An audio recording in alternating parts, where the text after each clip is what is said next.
Berjumpa kembali dalam podcast Efata Mana. Renungan-renungan yang menguatkan iman ini diambil dari tulisan-tulisan, buku-buku, serta karya-karya seorang pelayan Tuhan yang mengasihi Tuhan sampai akhir hidupnya, yaitu Saudara Watchmeni. Semasa hidupnya, Tuhan memakai Saudara Watchmeni untuk menyingkapkan banyak terang dan wahyu Alkitab.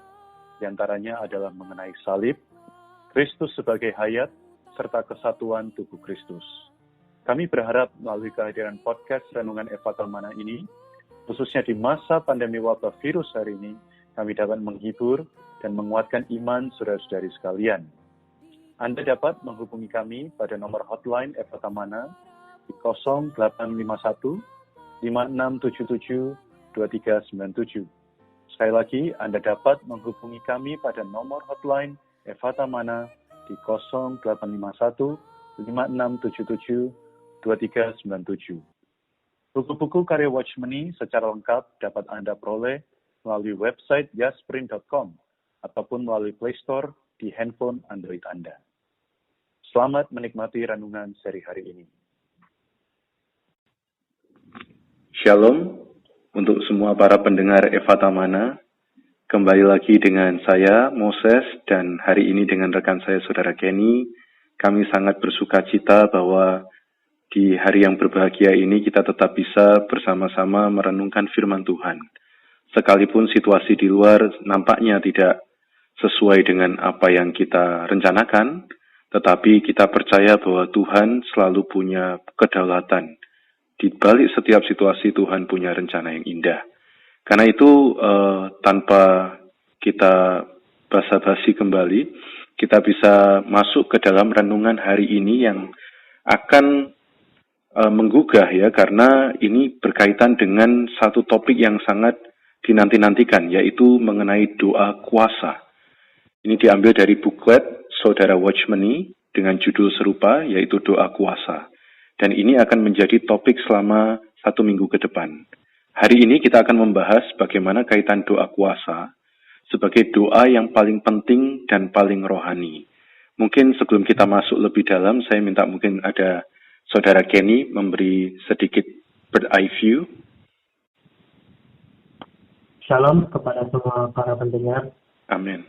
Sungguh adalah satu berkat yang kita bisa memasuki topik yang baru, khususnya mengenai doa kuasa.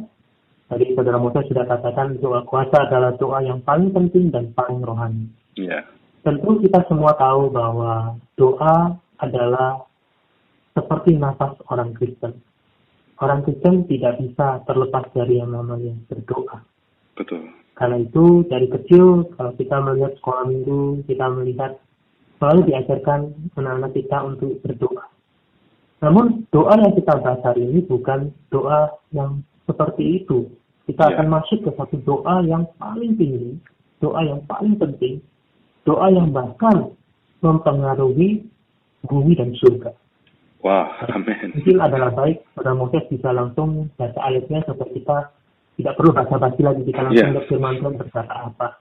Betul. Wah, ini sangat menarik karena judulnya saja doa yang paling penting dan paling rohani. Mari kita lihat satu ayat yang menjadi dasar dari renungan kita hari ini. Diambil dari Matius 18 ayat ke-18. Sesungguhnya aku berkata kepadamu, apa yang kamu ikat di dunia ini akan terikat di surga. Dan apa yang kamu lepaskan di dunia ini akan terlepas di surga.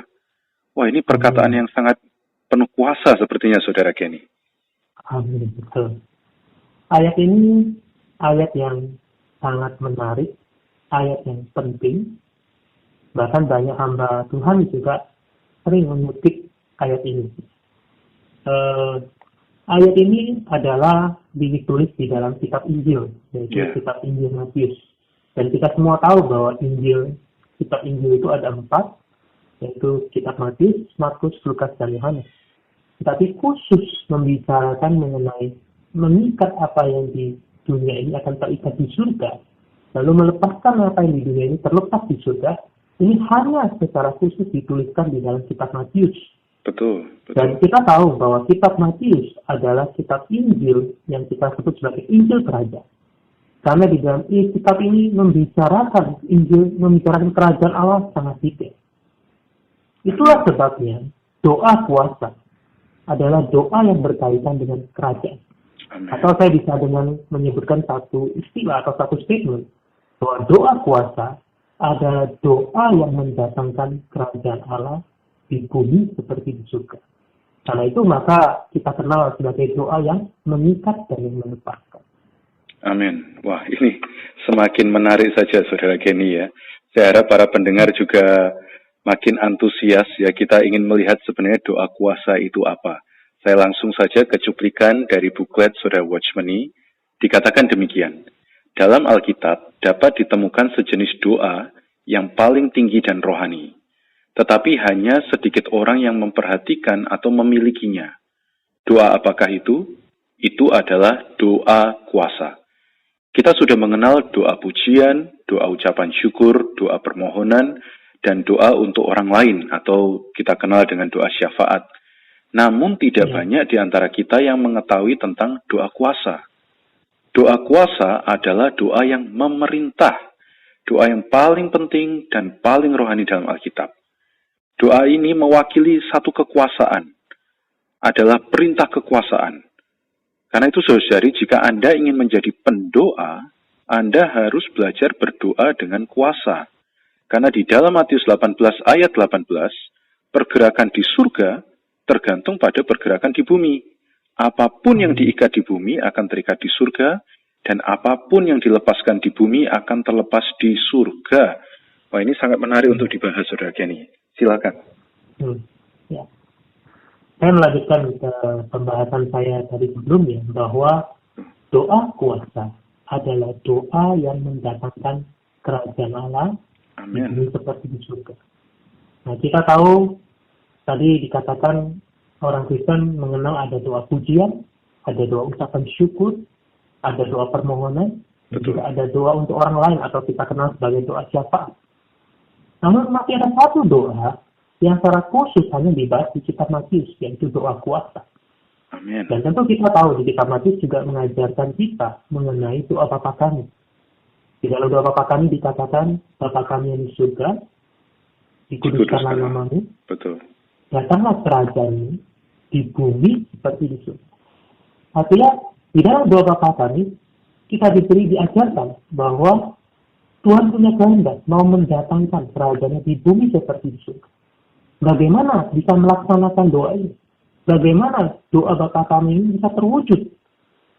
Salah satu jalannya adalah yaitu Matius 18 ayat 18. Yaitu kita perlu belajar berdoa dengan kuasa. Amin. Yaitu doa yang menggerakkan doa yang pergerakan di surga tergantung pada pergerakan di bumi. Amin. Karena itu dia ini dikatakan apa yang kamu ikat di dunia ini akan terikat di surga. Dan apa yang kamu lepaskan di dunia ini akan terlepas di surga. Ya, puji Tuhan. Ini saya rasa ini betul-betul satu hak istimewa bagi semua orang Kristen. Ya, bagi para pendengar podcast ini, kami ingin memberitahu Anda bahwa Anda punya satu hak untuk menggerakkan surga melalui doa Anda ya. Khususnya di tengah situasi pandemi ini, kayaknya banyak hal di bumi ini tidak terkendali. Tetapi di dalam doa kuasa, Anda sedang memegang kendali, saudara-saudari. Saya lanjutkan saja cuplikan yang terakhir di dalam buklet ini. Di dalam Yesaya 45 ayat 11, ini terjemahan langsung, ada ungkapan yang berbunyi demikian, kamu boleh memberi perintah kepadaku, yaitu kepada Allah. Nah sekarang masalahnya mana mungkin kita berani memberi perintah kepada Allah? Bukankah ini terlalu berlebihan atau terlalu lancang? Tetapi inilah yang dikatakan Allah sendiri. Tentunya dalam hal ini kita sedikit pun tidak boleh mengizinkan kehadiran daging di dalam doa kita. Namun demikian, di sini kita melihat sejenis doa yang disebut doa perintah. Menurut sudut pandang Allah, kita boleh memberi perintah kepadanya. Doa demikian harus dipelajari khususnya oleh semua orang yang mau belajar berdoa. Wah, ini sepertinya berani sekali ini, Saudara Kenny ya. Ya, tentu kita tidak sembarangan ya. Mengatakan kita boleh memerintah. Kita tentu apa yang kita katakan ini ada dasar Alkitabnya. Ya, tadi kita Saudara Moses sudah bacakan, yaitu di Yesaya 45 ayat 11 dikatakan, kamu boleh memberi perintah kepadaku. Nah, namun kita perlu melihat lebih dalam. Yang dimaksud dengan boleh memerintah kepada Allah itu seperti apa? Nah, tentu kita harus melihat kitab Matius pasal 18 ini tidak hanya di ayat 18. Kita harus mulai melihat di ayat yang selanjutnya. Baik, kita lanjutkan. Kita baca cuplikan yang terakhir dari bagian seri hari ini. Dikatakan di dalam Yesaya pasal 45 ayat 11, ada ungkapan yang berbunyi demikian. Kamu boleh memberi perintah kepadaku atau kepada Allah. Ini ada terjemahan langsungnya. Mana mungkin kita berani memberi perintah kepada Allah? Betul demikian ya para pendengar. Bukankah ini terlalu berlebihan atau terlalu lancang? Tetapi inilah yang dikatakan Allah sendiri.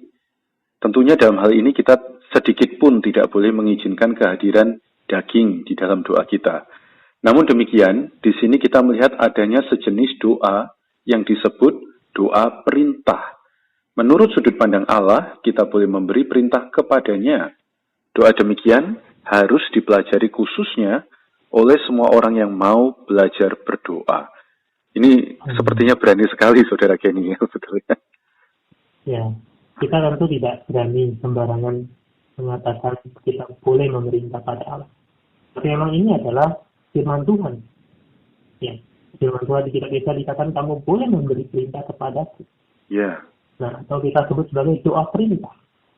Nah, namun kita harus tahu apa yang dimaksud dengan doa perintah atau bagaimana kita melaksanakan doa perintah. Sehingga doa kita bukan doa yang lantang, doa kita bukan doa yang melibatkan daging, tetapi sungguh-sungguh adalah doa perintah atau doa kuasa. Amin. Nah, untuk memahami ini saya ingin membacakan tidak hanya di Matius pasal 18 ayat 18, saya ingin membacakan dua ayat berikutnya, yaitu di ayat 19 dan 20. Di ayat 19 kita katakan, dan lagi aku berkata kepadamu, jika dua orang daripadamu di dunia ini sepakat meminta apapun juga, permintaan mereka itu akan dikabulkan oleh Bapakku yang di surga.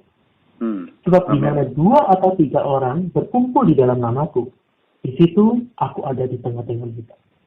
Saya ingin meng-highlight dua ini dikatakan ada dua orang atau tiga orang berkumpul meminta.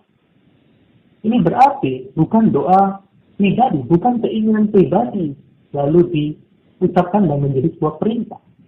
Tetapi ini adalah dua orang atau tiga orang yang sepakat. Dan tentu di ayat 20 dikatakan 2-3 orang berkumpul di dalam nama Tuhan. Bagaimana bisa berkumpul di dalam nama Tuhan? Tentu 2-3 orang ini meletakkan keinginan mereka. Mereka meletakkan semua unek-unek mereka. Lalu mereka mengambil kehendak Allah menjadi kehendak mereka. Mereka bersatu dengan Allah. Mereka 2-3 orang ini bukan menjadi 2-3 pendapat. Tapi 2-3 orang ini menjadi satu kehendak, yaitu kehendak Allah. Ketika mereka demikian, baru mereka bisa melaksanakan doa perintah. Amin. Berarti memang ada syaratnya ya, dan saya rasa sepertinya ini akan dibahas di seri berikutnya di hari-hari ke depan, bahwa memang kuasa ya yang diberikan dari doa kuasa ini tidak bisa hanya karena keinginan satu orang. Tapi kalau berdasarkan ayat yang sudah dibacakan tadi, ini perlu 2 atau 3 orang setidaknya berkumpul di dalam nama Tuhan, sepakat meminta. Tidak ada lagi ruang buat aku, buat egoku, tetapi semua bagi kehendak Allah. Nah, saya harap para pendengar bisa mulai di dalam waktu-waktu pandemi ini mencari rekan doa.